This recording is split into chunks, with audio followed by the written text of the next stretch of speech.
Muhawe ikaze mwese mudukurikira ku rubuga rwacu, urubuga ruzwi ku izina Kubaturwa TV. Kubaturwa TV ni uburyo bwaringanijwe hagamijwe kwibutsa abubaha Imana ko icyagombaga gufasha abafite imitima itaryarya kwegerana n'Imana na Kristo ari uko bagombaga kuba indorerwamo bagombaga kureberamo kugira ngo barebe igihagararo cyabo nta yindi buretse ijambo ry'Imana. Tubyemezwa n'iki? Sa nkutekereza ku mpanuro Yesu yahaye abigishwa be ndetse n'abayuda bamwemeye, iri mu butumwa bwiza bwanditswe na Yohana 8:31-32. Ngo nuko Yesu abwira abayuda bamwemeye ati, nimuguma mu ijambo ryanjye muzaba abigishwa banjye nyakuri, namwe muzamenya ukuri, kandi ukuri niko kuzababatura.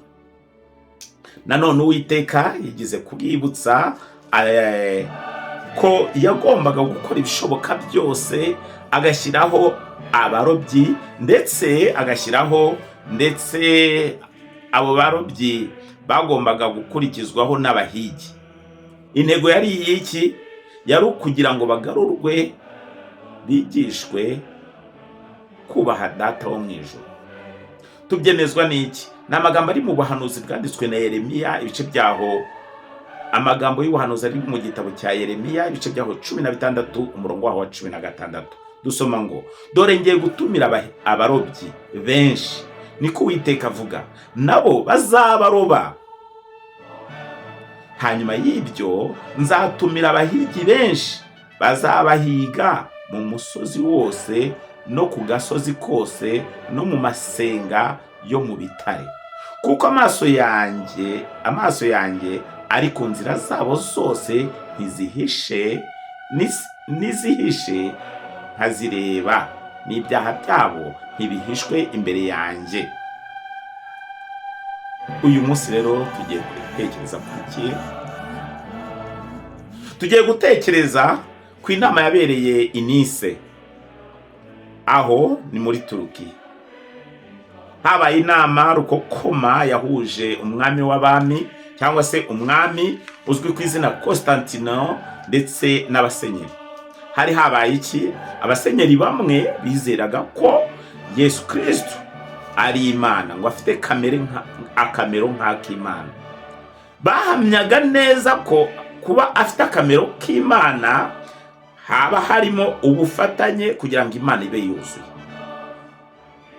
Nanone hari abandi basenyeri bavugaga ko Yesu Kristo ari iki? Ari umwana w'Imana, cyangwa se murambabarira, ari ikiremwa cyangwa se yaremwe. Ese uku gushidikanya ko abasenyeri ko ari guhuje n'ibyanditswe? Wibuke aba bari abasenyeri bari basobanukiwe neza ibyanditswe byera, babisomaga amanywa n'ijoro. Ibyo birashoboka ko ari byo byabateye kugira icyo nakwita iki? Kugira ugushidikanya ku myemerere yabo.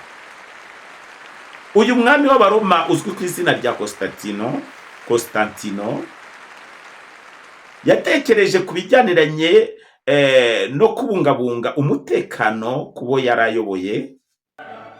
Ukuba ubwabo batari bahuje ukwemera byashoboraga guteza akaga ubutegetsi bwe. Yigiriye inama rero yo gukumira iyo mitekerereze kugira ngo ashobore kubasha kuyobora ubuyobozi bwe budabonetsemo ikibazo. Byabaye mu mwaka wa 325. Ijambo ubutatu ryongeye kuvugwaho mu mwaka wa 381. Icyo gihe hari haciyemo ibinyejana bisaga 2 kubera ko Bibiliya yarangijwe kwandikwa mu kinyejana cya mbere. Ni mucyo turebere hamwe ingingo zahuje aba basenyeri n'imyanzuro yafashwe. Umwanzuro wa mbere wafashwe mu nama yabaye mu 381 yavuze ko Yesu Kristo ari Imana. Nimucyo turebere hamwe, ese koko ibyanditswe byemera ko Yesu Kristo ari Imana? Hari ubwo Yesu Kristo yigize kwitwa n'abantu ngo ni mwiza. Yasubije uwari ubimwise ati, nta mwiza keretse umwe ari we Mana. Urabisanga mu magambo aboneka mu butumwa bwiza bwanditswe na Mariko ibice 10 umurongo waho wa 18. Ntiyigize yigereranya n'Imana, yavuze ko Data wo mu ijuru dukunda ari we mwiza, nta wundi mwiza ubaho. Byaba bidahuje n'ubwenge rero kwemeranya n'abantu bavuze ko ari Imana mu gihe ubwe yihakaniye avuga ati oya, ntabwo nge ndi mwiza. Nanone Yesu Kristo yigize guhamya neza ko hari Imana imuruta. Tubyemezwa n'iki? N'amagambo ari mu butumwa bwiza bwanditswe na Yohana ibice byaho 14 umurongo wa 28. Haranditswe ngo, mwumvise ko nababwiye nti ndagenda kandi nzagaruka iyo muri. Yabaga mwankundaga mwamunejejwe nuko njya kwa Data, kuko Data nduta. Nanone kandi Yesu yaje kugaragazwa nk'umwana w'Imana. Sa nk'uwibuka ubwo Yesu yabatizwaga na Yohana Umubatiza, ijwi ryavuye mu ijuru, haza igisa n'inuma, kumvikana ijwi rivuga ati, nguyu umwana wanjye nkunda nkamwishimira, mumwumvire. Nyuma yaho Pawulo yamuvuzeho mu Baheburayo ibice byaho 5 umurongo w'8. Yagize ati, nyamara nubwo ari umwana w'Imana, yigishijwe kumvira kubw'imibabaro yihanganiye. Yesu Kristo ni umwana w'Imana, si Imana. Nanone yaje kugereranywa n'umutambyi wari mu gihe wamubanjirije uzwi ku izina Melikisedeki. Yesu rero ni umutambyi mu ijuru nk'uko ibyanditswe bibivuga. Turabisanga mu magambo ari mu Baheburayo ibice 5 umurongo waho w'8. Nanone murambabara ibice 5 umurongo w'10. Yesu yagaragaye nk'umutambyi mukuru uzwi ku izina Melikisedeki. N'Imana ubwayo yakomeje kumuha bimwe mu byamurangaga, kandi Yesu Kristo yishimiraga umwanya afite wo kuyobora. Nanone ubwo Yesu yajyaga gusubira mu ijuru, hari ikiganiro yagiranye n'umubyeyi uzwi ku izina Mariya Magadalena. Mariya Magadalena yaje kujya kumva ya Yesu, akibona Yesu yifuza kumukoraho. Yesu aramubwira ati, ntunkoreho. Nimucyo turebere hamwe icyo yamwibukije cyangwa se yamubwiye n'icyo yamutumye kubigishwa be. Mu butumwa bwiza bwanditswe na Yohana ibice 20 umurongo wa 17 dusoma ngo, Yesu aramubwira ati, ntunkoreho, kuko ntarazamuka ngo njye kwa Data, ahubwo jya kubwira bene Data, kuko nzamutse ngiye kwa Data ari we So, kandi ku Mana yanjye ariyo Mana yanyu. Byaba bidahuje n'ubwenge rero kuba wakwita Yesu Kristo ngo ni Imana, kandi ubwe yarihamirije ko ari umwana w'Imana. Cyangwa se Imana imubereye iki? Ayibereye ayisenga. Yakomeje agira icyo asaba abigishwa be. Yaravuze ati, icyama abantu bakazabona, icyashoboraga gutuma abantu babona ubugingo buhoraho, nuko bashobora kuba basobanukiwe cyangwa se kuba bafite ubumenyi ku Mana no kuri Yesu Kristo. Ibyo urabisanga mu magambo yivugiye muri Yohana ibice 17 umurongo wa 3.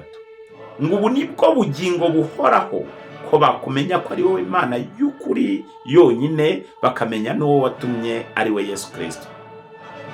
Nimucyo turebere hamwe noneho ese koko niba Yesu yarigaragarije ko ubwe atari Imana, iyi myemerere ijyaniranye no kumwita Imana yo yakomotse he? Nanone Yesu yavuze ibijyaniranye nuko yari yarahawe mission yo kubwiriza ubutumwa bwiza. Yohana, ndavuga ubutumwa bwiza bwanditswe na Yohana ibice byaho 17 ku murongo wa 4 kugera ku 8. Dusome ijambo ry'Imana. nakubahishije mu isi kuko narangije umurimo wampaye gukora.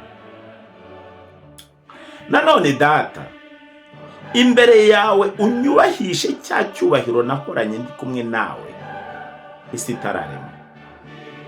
Abo wampaye mu isi mbamenyesheje izina ryawe, bari abawe urabampa, none dore bitondeye ijambo ryawe. None bamenye yuko ibyo wampaye byose byaturutse kuri wowe, kuko amagambo wampaye nayabahaye nabo bakayemera, bakamenya by'ukuri ko naturutse kuri wowe, bakizera kandi ko ari wowe wantumye. Byaba rero byidahuje n'ubwenge kuba abasenyeri baremeje ko Yesu Kristo yaba ari iki? Ari Imana. Yemeza ko ubwe ari intumwa, yemeza ko ari umwana w'Imana. Ibyanditswe bihamya ko Yesu yaremwe. Kimwe nk'aba basenyeri ba Kiliziya bemezaga ko Yesu Kristo yaremwe, ibyo rwose ibyanditswe birabyemera. Tubyemezwa n'iki? Mu Bakolosayi igice cyaho cya mbere umurongo wa 14 kugera 17, nimucyo tukumve ijambo ry'Imana. Abakolosayi igice cyaho cya mbere umurongo wa 14 kugera 17, ngo niwe waducunguje amaraso ye ngo tubone kubabarirwa ibyaha byacu. Uwo nta wundi ni Yesu Kristo, ni nawe shusho y'Imana itaboneka. Uwo nta wundi ni Yesu, niwe mfura mu byaremwe byose. Yesu niwe waremwe mbere y'ibindi byose, kuko muri we arimo byose byaremewe, ari byo mu ijuru cyangwa ibyo mu isi, ibiboneka n'ibitaboneka, intebe z'ubwami n'ubwami bwose. Niwe wabiremye byose, kandi rero ni nawe byaremewe.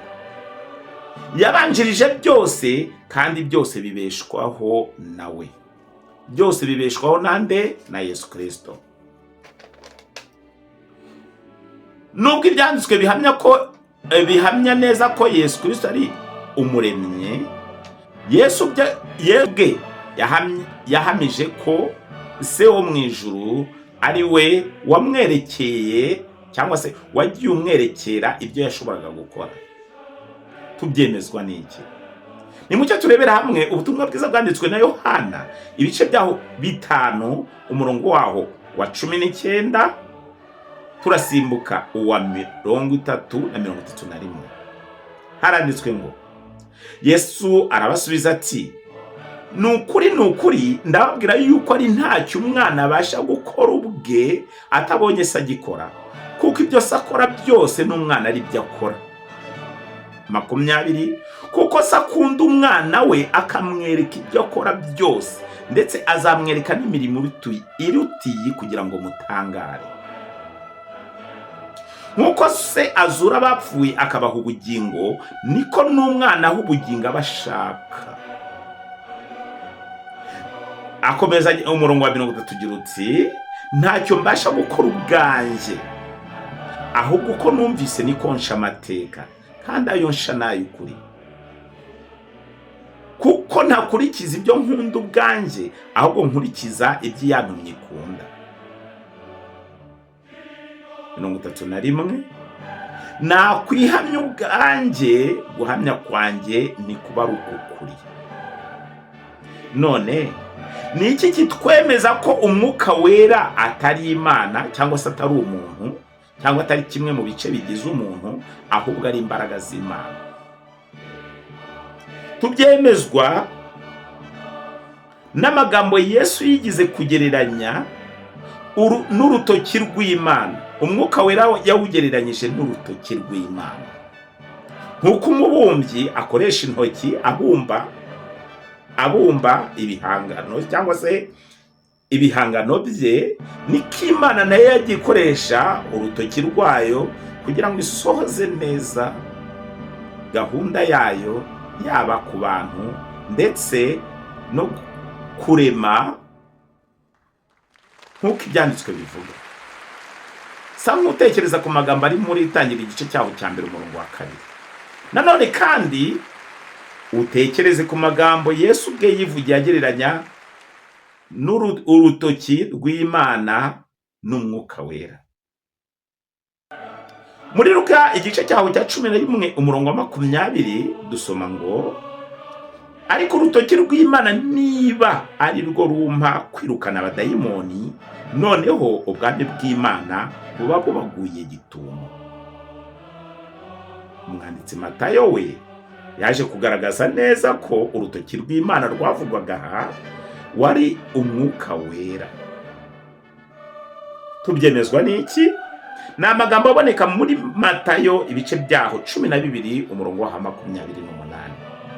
Haranditswe ngo, ariko umwuka w'Imana niba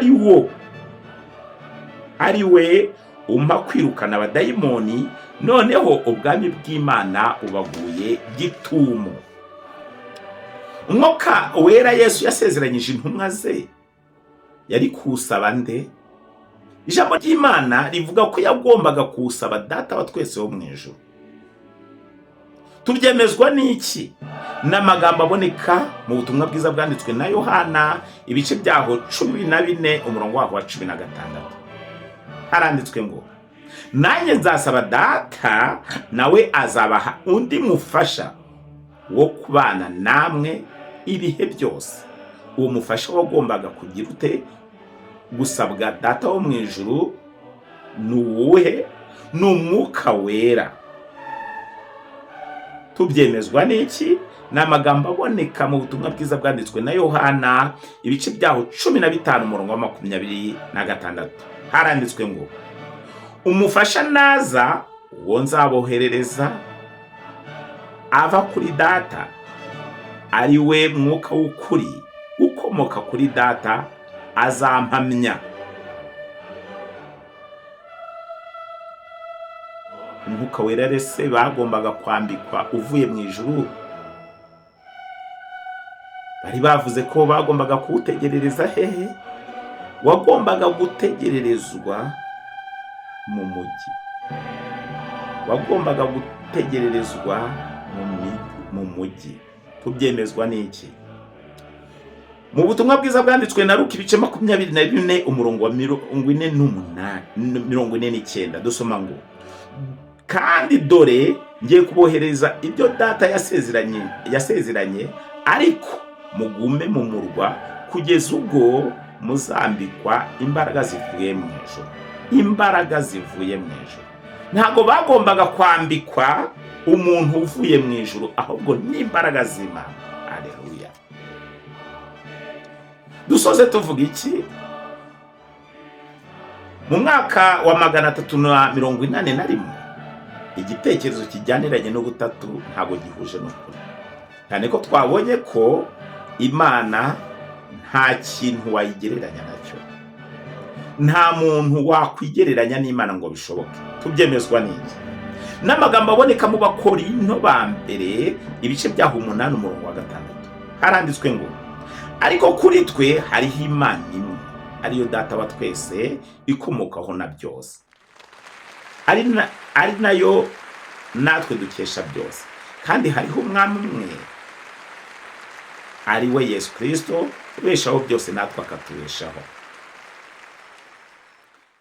Tuvuge rero ko umuntu wazanye igitekerezo cy'ubutatu yaba kidakuje n'iki byanditswe bibivuga. Ni mucyo rero dukomeze duhanga ijambo ry'Imana, kuko ryandikiwe kutwigisha. Duhanga amaso ijambo ry'Imana, kuko ariho honyine rishobora kudufasha kugirana ubusabane na Data wo mu ijuru udukunda. Waba ufite igitekerezo, waba ufite gushaka gusobanukirwa ijambo ry'Imana mu buryo bunonosoye, sura urubuga Kubaturwa TV. Niba utarakora subscribe, urashishikarizwa gukora subscribe, ndetse ugafasha n'abandi kurushaho kugirana ubusabane n'Imana, murushaho kwiga.